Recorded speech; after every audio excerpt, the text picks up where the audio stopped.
नमस्कार दोस्तों, आप सभी का स्वागत है। आपके अपने YouTube चैनल मानव जीवन में दोस्तों, लाइफ में सभी आगे बढ़ना चाहते हैं और लाइफ में आगे बढ़ने के लिए हमें रोज ही कुछ नया सीखना चाहिए और आगे बढ़ना चाहिए। तो चलिए आज की प्रस्तुति शुरू करते हैं। श्री शिवाय नमस्तुभयम। दोस्तों, आप सभी लोग जानते हैं कि 4 सितंबर 2024 के दिन यहां पर भाद्रपद महीने का बुधवार प्रतिपदा तिथि पड़ रही है। दोस्तों, यह जो बुधवार है भाद्रपद महीने में पड़ने वाला सबसे बड़ा प्रतिपदा तिथि है, क्योंकि यह भाद्रपद महीने में पड़ रहा है जिसका बहुत ही बड़ा और विशेष महत्व होता है और ऐसा दिन पूरे साल में सिर्फ एक ही बार आता है। और दोस्तों, आप सभी लोग जानते हो कि बुधवार प्रतिपदा तिथि का अगर सबसे बड़ा कोई उपाय है तो वह 21 दुर्वा गांठ वाला उपाय है। तो दोस्तों, इस भाद्रपद माह के पहले बुधवार प्रतिपदा तिथि के दिन आप लोगों को इस 21 दुर्वा गांठ वाला उपाय को जरूर करना है। बहुत सारे लोग होंगे जिन लोगों ने इस उपाय को ना किया हो, मतलब पूरा साल निकल गया और उन्होंने किसी भी दिन इस 21 दुर्वा गांठ वाला उपाय को ना किया हो।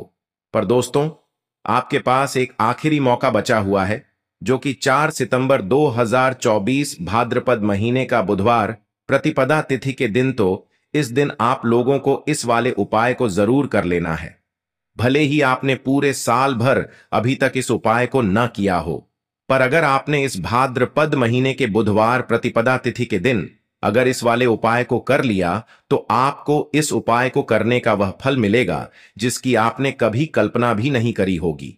इसीलिए आप लोग इस वाले उपाय को एक बार जरूर कर लेना, ताकि आप लोगों के हाथ से यह मौका न जा सके और आपको इस उपाय को करने का फल मिल सके।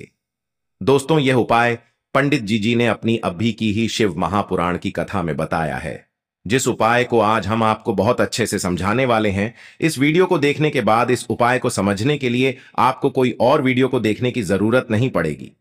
तो चलिए दोस्तों, उपाय को शुरू करते हैं। देखिए, यह भाद्रपद महीने के बुधवार प्रतिपदा तिथि के दिन यह इतना खास होता है, इतना महत्वपूर्ण होता है। देखा है, कभी कभी बड़े बड़े पूजा पाठ अनुष्ठान से जो मनोकामना पूर्ण नहीं होते, वह भाद्रपद महीने के दिन एक छोटे से उपाय करने से ही आपकी मनोकामना पूर्ण हो जाती है। और बहुत सारे लोगों ने इस उपाय को किया भी है और उनको इस उपाय को करने का फल भी जरूर मिला है। अगर आप लोग भी इस उपाय को करना चाहते हैं तो आप इस उपाय को पहले अच्छे से समझ लेना, सुन लेना, उसके बाद करना।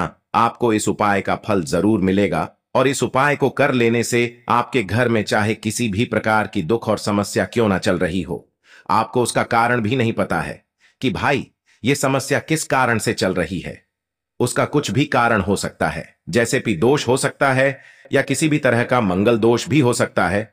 तो इस दिन आप लोगों को 21 दुर्वा गांठ वाला उपाय कर लेना है।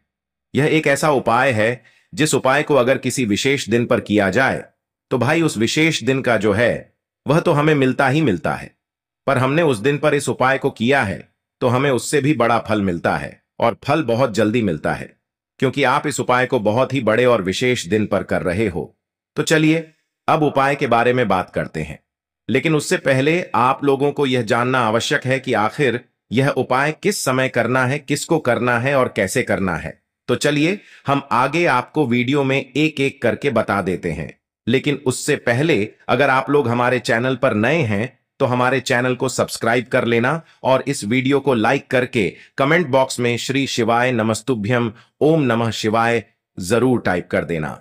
तो दोस्तों, इस 21 दुर्वा गांठ वाला उपाय को हमें इस भाद्रपद महीने का बुधवार प्रतिपदा तिथि के दिन कैसे करना है, किसको करना है, किस समय करना है और कहां पर करना है, ये सारे सवालों के जवाब आपको इस वीडियो में मिल जाएंगे। और जो यह वीडियो देखेगा भाई, उसको 21 दुर्वा गांठ वाला उपाय जरूर करना चाहिए, क्योंकि इस दिन एक दुर्वा गांठ का भी बहुत ही बड़ा और विशेष महत्व होता है। और जब बात आ जाए 21 दुर्वा गांठ वाला उपाय की, तो यह सोने पे सुहागा वाली बात हो जाती है और यह एक बहुत ही बड़ा उपाय हो जाता है इस भाद्रपद बुधवार प्रतिपदा तिथि का।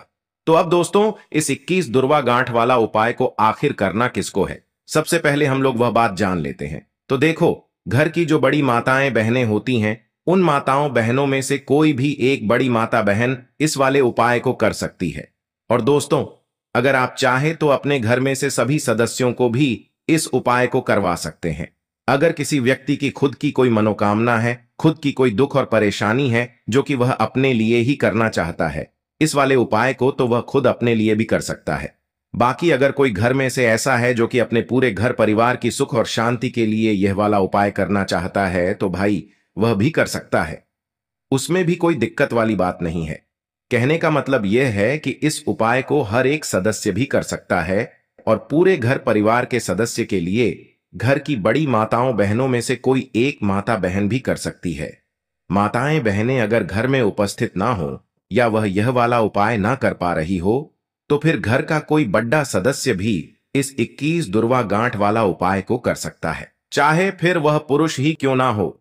उसमें कोई भी दिक्कत वाली बात नहीं है। 21 दुर्वा गांठ वाला उपाय को, आखिर इस उपाय को हमें किस समय करना है? सुबह के समय करना है कि शाम के समय करना है? तो देखो, इस वाले उपाय को आप लोग सुबह के समय भी कर सकते हो और शाम के समय प्रदोष काल में भी कर सकते हो। अब अगर आप पूछो कि भाई सबसे उत्तम समय कौन सा रहेगा इस 21 दुर्वा गांठ वाला उपाय को करने का, तो हम आपसे बस यही कहेंगे कि इस उपाय को आप सुबह के समय करेंगे तो ज्यादा बेहतर होगा। बाकी अगर प्रदोष काल शाम के समय भी करेंगे तो भी अच्छा होगा, उसमें कोई भी दिक्कत वाली बात नहीं है। तो अब दोस्तों, जो अगली सबसे बड़ी और महत्वपूर्ण बात आती है वह यह आती है कि सुबह अगर हम उपाय को करेंगे तो हमें कितने बजे से लेकर कितने बजे तक के बीच में करना है, और शाम के समय प्रदोष काल में करेंगे तो हमें कितने बजे से लेकर कितने बजे के बीच में करना है। तो देखो, सुबह जितनी जल्दी हो सके आप उपाय को करने की कोशिश करना। बाकी अगर किसी कारणवश लेट भी हो जाओ, थोड़ी देर भी हो जाए, तो 10 या 12 बजे तक भी आप उपाय कर लेना, पर 12 बजे से ज्यादा देरी ना हो, ठीक है? इस बात का ध्यान रखना। उसके बाद में दोस्तों, अगर शाम के समय प्रदोष काल की बात करें, प्रदोष काल का जो समय है होता है वह शाम के 6 बजे से शुरू हो जाता है। मतलब शाम के 6 बजे से लेकर 7 बजे के बीच का जो समय होता है, यह समय प्रदोष काल का समय होता है। पर अभी जो मौसम चल रहा है, इस मौसम में जो है शाम बहुत देरी से होती है, तो आप इस उपाय को 7 या 8 बजे के बीच में भी कर सकते हो।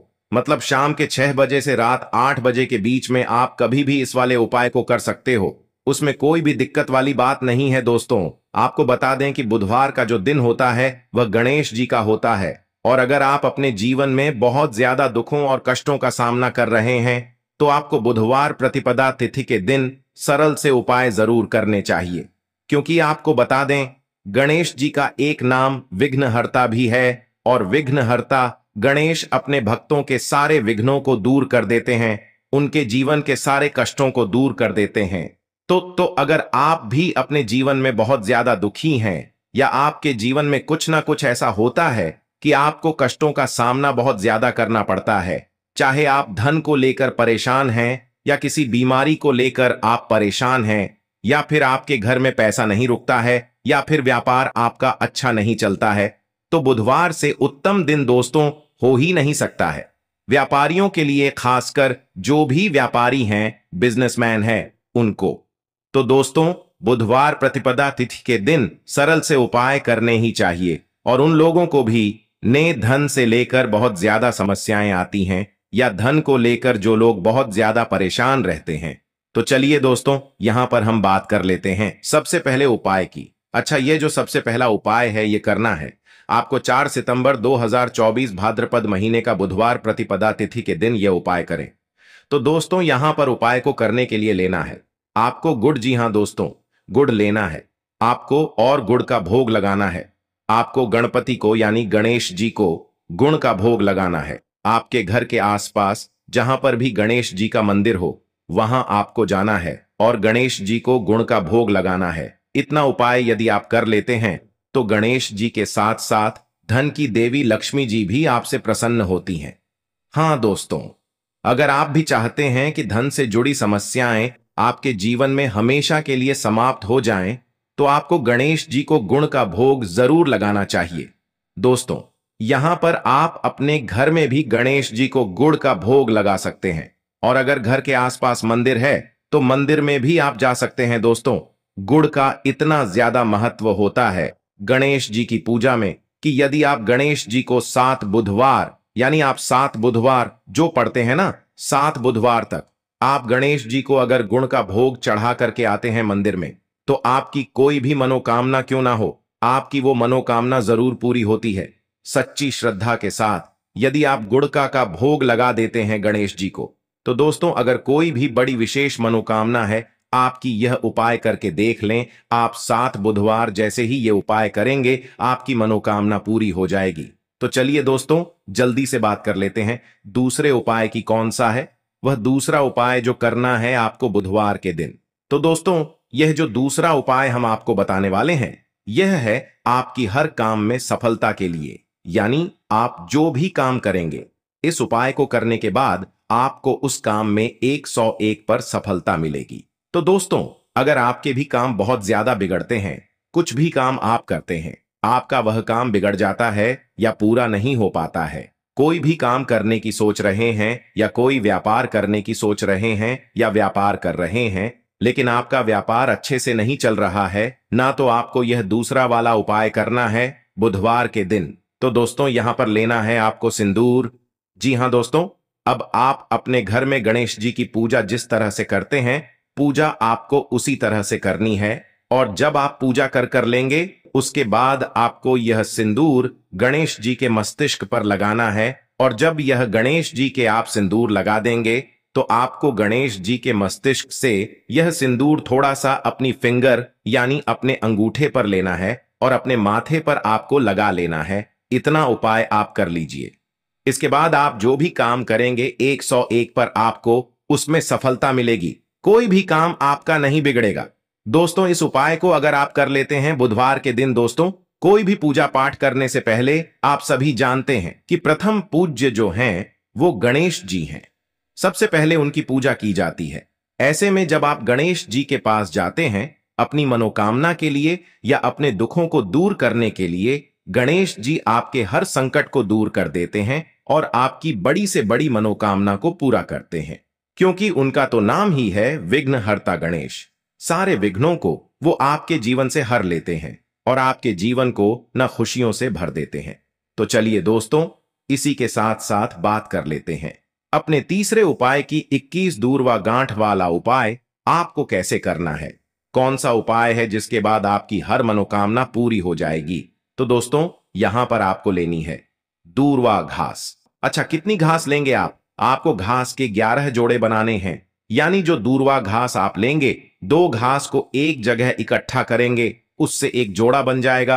फिर 2 घास को एक जगह इकट्ठा करेंगे, उससे दूसरा जोड़ा बन जाएगा। इसी तरह से आपको 2-2 घात से 11 जोड़े बनाने हैं।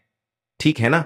कुल मिलाकर 11 होते हैं 22 जब आप लेंगे तो 11 जोड़े बन जाएंगे। जब 22 दिन के आप लेंगे 21 दूरवा के। ठीक है ना? अब 11 जोड़े जो आपने 21 दूरवा के लिए हैं, वो आपको ऐसी जगह से लेनी है जहां पर गंदा पानी ना आता हो। यानी जो दूरवा घास उगती है आप सभी जानते हैं, मैदानों में भी होती है, मंदिरों में भी होती है, लोगों के बगीचों में भी होती है। ठीक है ना? कुछ लोगों का घर ऐसी जगह होता है जहां मिट्टी अच्छी खासी होती है, तो वह लोग घर के बाहर बगीचे में उनके उकर आ जाती है। तो जहां से भी आप दूरवा घास लें, आपको साफ स्थान से लेनी है जहां लोगों के पैर ना पड़ते हो, गंदी घास ना हो। इस चीज का आपको बिल्कुल ध्यान रखना है। इसके बाद दोस्तों जो दूरवा घास आपने ली है, आपको उसे पानी से ना पहले अच्छे से साफ कर लेना है। उसके बाद आपको 11 जोड़े बना लेने हैं। आपके 11 जोड़े तैयार हो गए धागे से। यहां पर आप बांध सकते हैं या फिर 2-2 को आपको अलग अलग करके रखना है। ठीक है ना? अब 11 जोड़े आपने तैयार कर लिए। इसी के साथ दोस्तों लेना है आपको थोड़ा सा गुड़। ठीक है ना? गणपति को गुड़ का भोग सबसे प्रिय होता है, जिस तरह से उन्हें मोदक प्रिय है। गणेश जी को जब आप गुड़ का भोग लगाते हैं तो लक्ष्मी जी भी इससे प्रसन्न होती हैं। थोड़ा सा गुड़ ले लिया, 20 एक दूरबा के आपने जोड़े ले लिए। ठीक है ना? इसी के साथ आपको लेनी है थोड़ी सी रोली, और जो सामग्री आप अपने घर में पूजा में इस्तेमाल करते हैं वह सारी सामग्री आपको ले लेनी है। अब आपको यह गणेश जी को 21 दूरवा घास अर्पित करने हैं। उनके माथे पर लगाते हुए उनके मस्तिष्क पर आप लगाएंगे और उनके चरणों में इस 21 दूरवा को आप अर्पित कर देंगे। 21 दूरवा का मतलब है 11 जोड़े जो आपने बनाए हैं ना, उन 11 जोड़ों को आपको गणेश जी को अर्पित करना है और गुण का भोग लगाना है गणपति को। इसके बाद दोस्तों आपको तिलक लगाना है रोली से गणेश जी के मस्तिष्क पर, और अपनी जो भी मनोकामना है ना, आपको वह अपनी मनोकामना कह देनी है गणेश जी से कि आप श्री गणपति मेरी इस मनोकामना को पूरा कर दीजिए, मैं आपकी शरण में आया हूं। हे विघ्नहर्ता, हे रिद्धि सिद्धि के देवता, मुझे पूरा विश्वास है कि आप अपने जीवन के कष्टों को और दुखों को जरूर दूर करेंगे और मेरी मनोकामना को जरूर पूरा करेंगे। इस तरह से दोस्तों आपको प्रार्थना करनी है। दोस्तों आपको बता दें कि यह जो दूर्वा घास होती है, ठीक है ना, यह जो दूर्वा घास है, यह हमारे पौराणिक संदर्भों में लिखा है कि क्षीर सागर से उत्पन्न हुई है, जिस कारण से यह श्री हरि विष्णु को भी बहुत प्रिय है। और दोस्तों आपको बता दें कि क्षीर सागर से जन्म लेने के कारण ही लक्ष्मी जी की छोटी बहन यह कहलाई है। दोस्तों दूर्वा जो होती है यह देवों को तो प्रिय होती ही है, साथ ही साथ यह पशुओं को और जितने भी मनुष्य होते हैं उनको भी यह बहुत प्रिय होती है। आप सभी जानते हैं कि हर जगह पर आपको दूर्वा मिल जाएगी। दूर्वा जो होती है इसका बहुत ही ज्यादा महत्व होता है पूजा पाठ में। ऐसे में जब आप गणपति को यानी गणेश जी को यह 11 जोड़े यानी 21 दूर्वा जब आप उन्हें अर्पित करते हैं तो गणेश जी आपकी बड़ी से बड़ी मनोकामना को तो पूरा करते ही हैं, आपके जीवन के दुखों को, संकटों को हर लेते हैं।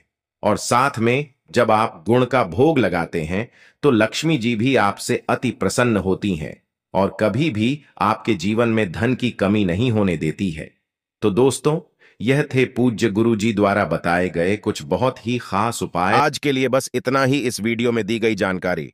अगर आपको अच्छी लगी हो तो प्लीज हमारे चैनल मानव जीवन को सब्सक्राइब करें, लाइक करें, और हमारे वीडियो में अंत तक बने रहने के लिए धन्यवाद।